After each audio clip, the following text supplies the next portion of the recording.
You're watching News 25. Local coverage you can count on.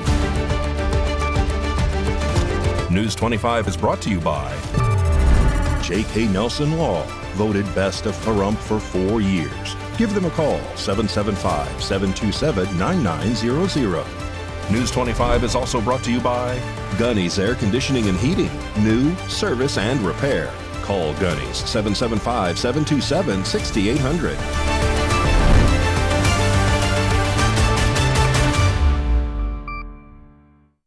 Hello and welcome to this edition of News 25. I'm Unette Gentry. Thanks for joining us on Ace Country Radio, and we're also streaming at KPVM.TV. We're also on your Roku devices. It is Tuesday, June 9th, primary election day in Nevada, and you have until 7 p.m. to cast your vote today. In today's top story, a serious 3-vehicle crash occurs this morning here in Pahrump on Highway 160 after a pursuit by Nye County Sheriff's Office deputies. And reports say that suspect was traveling at speeds up to 90 miles per hour. And the investigators say that driver did try to run after the crash, but is now in custody. News 25 had multiple cameras on scene. Our Christy Willis reports.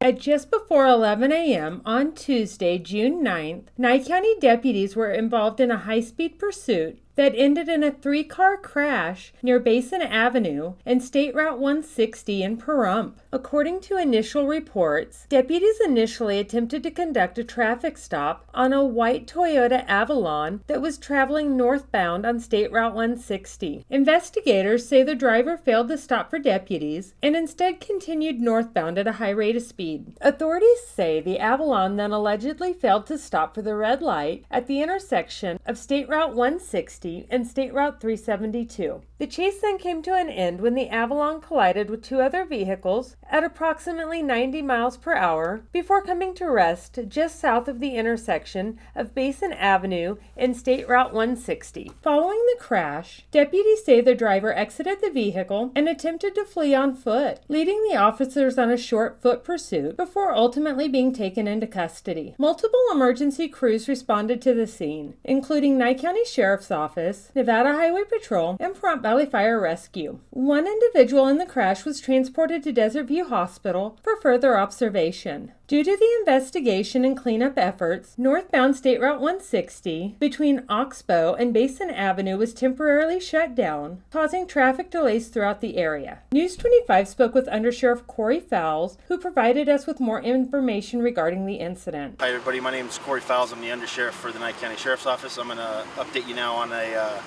traffic incident that occurred just moments ago. Our traffic unit was conducting routine patrol on State Route 160 and identified a speeder. We turned around and tried to conduct a traffic stop on that speeder. The driver took off and fled from our deputies, which resulted in a traffic accident here near the intersection of State Route 160 and Basin. Once the crash occurred, the suspect tried to elude our officers further on foot. A short foot pursuit ensued and the suspect was taken into custody without further incident. A DUI investigation is underway. At this time, the suspect is being charged with driving under the influence, speeding, reckless driving, and eluding police. There were some injuries involved in this incident. However, nothing is expected to be fatal at this time. News 25 will continue to follow this story and provide updates as additional information becomes available. In more local news, News 25's Chris Palermo was down at the Bob Roode Community Center today to get a sense of how local voters are feeling this primary election day here in Nye County. And many say they do want to see change. News 25 is Chris Palermo. We are at the Bob Roode Community Center in Pahrump, and there's electricity in the air. There is heat in the air. It is primary voting day, election day in Nye County. You can come down to the Bob Roode Community Center until 7 o'clock. Other locations for you to come out and vote: Amargosa Community Center in Amargosa, of course, and the Beatty Community Center in Beatty, and the Donald Simpson Community Center around Mountain. And you can go to Tonopah, the Tonopah Convention Center. If you come down here, the candidates are set up They are intense, literally intense. So walk around, you can meet with them one last time before the general election in November. We're down here, the News 25 crew, Chris Palermo, good luck. We're looking for a public comment down here at the Bob Roode Community Center, and the voters were ready to be heard. Give me that mic. Yeah. Okay, you're from Northern California, you live here. Yeah. What are the issues you're concerned about? Why are you coming out to vote? There's a lot of corruption going on in Pahrump, Nye County, and I want to thank everybody who has the courage to finally speak up and let the public know. And to me, it means a lot. So. Okay. All right. Carol, why are you out here? Do you want to see change? Absolutely. That's why I'm here, to see change. I've been here like 6 years now, and I've been totally involved in the election. And yeah, we need some new people. We need some younger people, to be honest with you. Younger people? Okay. Yeah, I think so. Okay, now, a lot of people come out to Nye County. They like the freedom it suggests, and it lends itself to more freedom than the cities. Generally, there's such a contrast from Las Vegas to Nye County. That's one of the reasons you're out here today, right? Yes, it is, and I enjoy the rule, and I do not want to see us become a big city. I really don't. To me, I grew up in the country, and when we moved here, I came from wine country, and to me, this was a very nice, quiet town, and I understand we need growth at times, but we don't have to grow so big and bring in other states' philosophies, and we don't need data centers. So, okay, Carol, let's keep that going with growth. People might say, though, if you want to attract talent, medical professionals, teachers, you need to give them the amenities of a big city. That's one thing we are lacking out here, I have to admit, is the amenities. But other than that, I love it out here. I've been here like 6 years from Las Vegas. I still own a home down there, but the traffic is atrocious, and it's just too much. We love it out here. We have a farm now. We raise chickens, horses, cattle, and we have a good time. I love it out here. Let's wrap it up, and let's go right to the top of the ticket. Okay. Joe Lombardo, do we like him? yes. I love him. Thank you so much for coming on News 25. Thank you. Pleasure. Thank you. Again, the polls close at 7 p.m. tonight. If you have not cast your ballot in early voting, you can also drop off any mail-in ballot at any polling location. News 25 will be right back.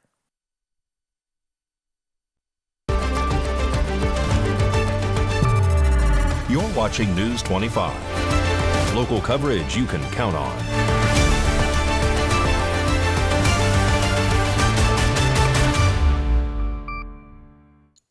Welcome back to News 25.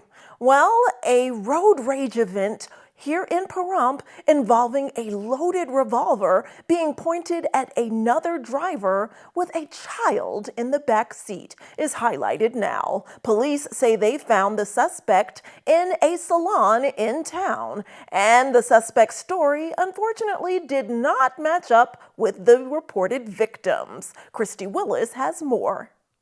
On Saturday, June 6th, at just after 10 a.m., Nye County Dispatch received reports of a weapons offense in the area of Starbucks along State Route 160 in Pahrump. According to the arrest report, the reporting party told deputies that the driver of a white Audi sedan pointed a firearm outside the vehicle window during a road rage incident. The victim described the driver as an older woman with blonde hair in a bun and stated the weapon appeared to be a silver-colored revolver. The victim provided deputies with a license plate number, which reportedly came back registered to Elizabeth Bryant Christensen. Deputies searched the area and eventually located the Audi, parked near nearby businesses. After speaking with people in the area, deputies learned the owner of the vehicle was reportedly inside a nearby salon. Deputies made contact with Elizabeth Bryant Christensen, who reportedly matched the description provided by the victim. Elizabeth advised she had a firearm in her purse and allowed deputies to secure it for everyone's safety. Deputies recovered a silver snub-nosed Smith & Wesson revolver loaded with 5 unfired rounds. Elizabeth told deputies the other driver had nearly struck her vehicle near the roundabout at State Route 160 and Pahrump Valley Boulevard and later tailgated her. She admitted to making obscene gestures towards the other driver and stated she held the handgun against her chest inside the vehicle. However, the victim provided a different account. According to the report, the victim stated the Audi nearly struck their vehicle before later pulling into the Starbucks parking lot,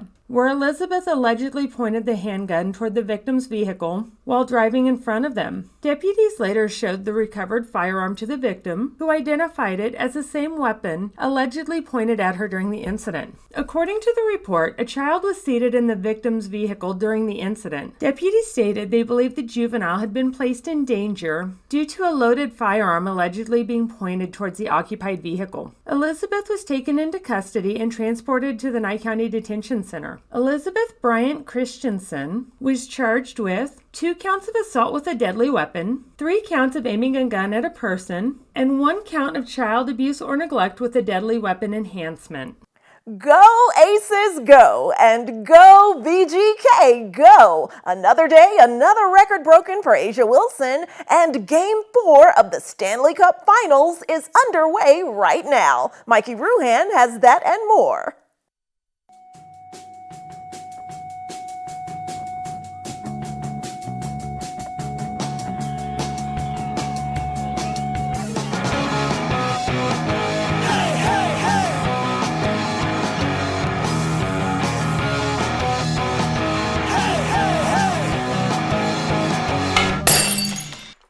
Time now for your News 25 look at sports and streaming at KPVM.TV and now on Roku devices. The line to get into the Golden Knights practice stretched well outside the door at the rink, proving once again that in Las Vegas, even hockey practice can draw a bigger crowd than some weddings. Golden Knights fans have had plenty to celebrate in the franchise's 9 seasons, and now Vegas is back in the Stanley Cup final for the 3rd time. The Knights are just 2 wins away from their 2nd championship in 4 years. Hockey historian Eric Zweig says Vegas is already on the short list of the NHL's greatest expansion franchises, and another Stanley Cup could move them from new kid on the block to teacher's pet. Game 4 is underway, and if the Knights keep this up, they'll need a bigger trophy case. If you like offense, Monday's Knights game at Las Vegas Ballpark was your kind of baseball game.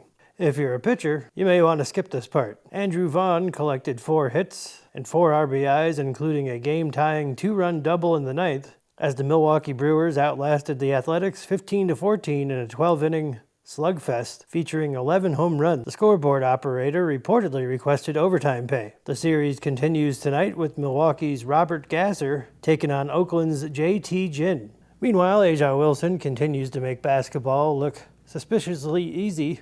Wilson piled up 34 points, 12 rebounds, 9 assists, and 3 blocks as the Las Vegas Aces defeated the Seattle Storm 101-91. Along the way, she became the fastest player in WNBA history to reach 6,000 career points, breaking a record previously held by Diana Taurasi. The Aces head to Portland on Thursday, where defenders will once again be asked to perform the impossible. And finally, the Raiderettes, known as football's fabulous females, are taking Raider Nation international.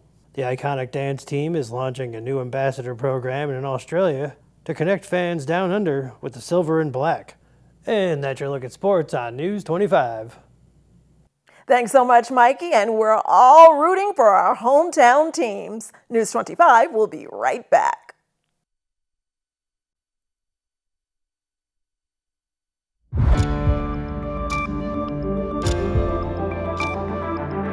You're watching News 25. Local coverage you can count on. News 25 is brought to you by Mountain West Lawyer, Injury Attorneys, 727-9500. Welcome back. Well, in more powerful news this election day, running a modern electric cooperative takes vision, integrity, and a deep commitment to the community. That's where Valley Electric Association's Board of Directors comes in. Valley Electric Association is inviting us to join them as we look at the vital role that a board plays in setting strategic goals, ensuring financial stability, and keeping our cooperative moving forward. This segment of News 25 is brought to you by Valley Electric and its family of companies focused on serving our members. We're better together.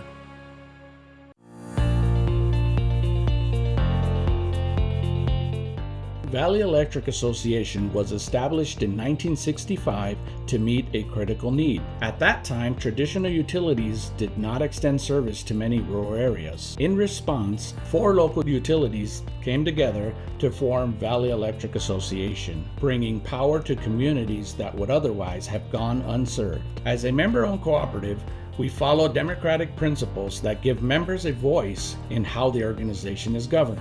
We're here, we're available, and we listen to the members' concerns, and we bring that back to the board, and hopefully we can make a difference for the members if it's something that we can do. The cooperative is led by a board of directors composed of local individuals elected to represent the members they serve. But the general and primary focus is on determining the goals for the organization, establishing policies, management of the CEO, the attorney, as well as the auditors. We also, as directors, we get a board package every month that has a lot of information.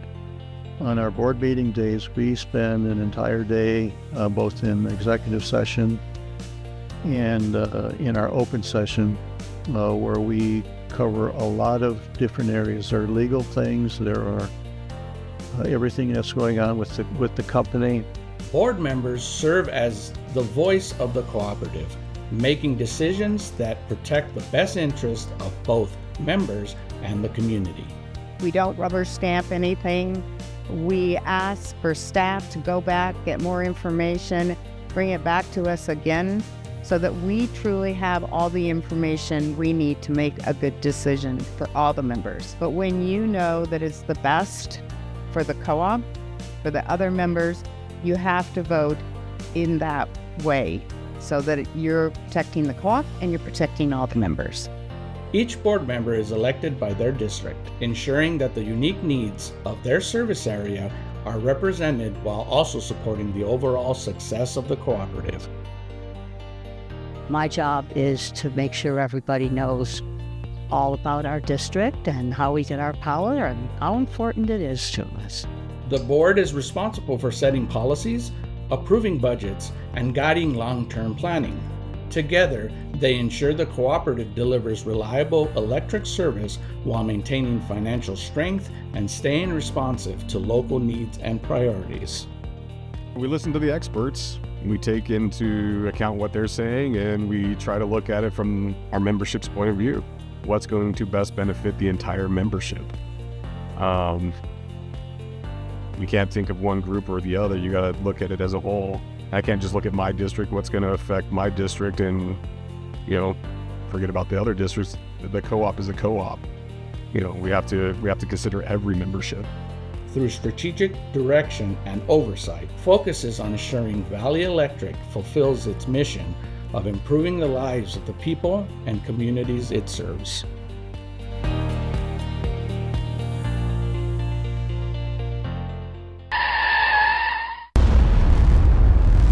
News 25 WeatherCam is brought to you by Lerner and Rowe Injury Attorney's Office in Pahrump. In a wreck, need a check? Call 702-877-1500.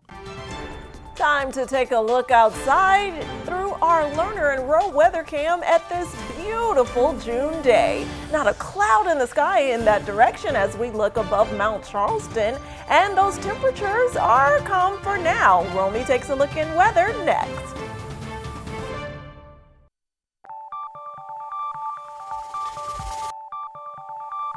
Weather is sponsored by the Nevada Dairy Farmers and the Dairy Council of Nevada, sharing the love of all things dairy. Celebrate the best moments with milk. Milk the moment. And the weather is also brought to you by the Ponderosa Dairy, Nevada's largest dairy, fresh from our farm to your table.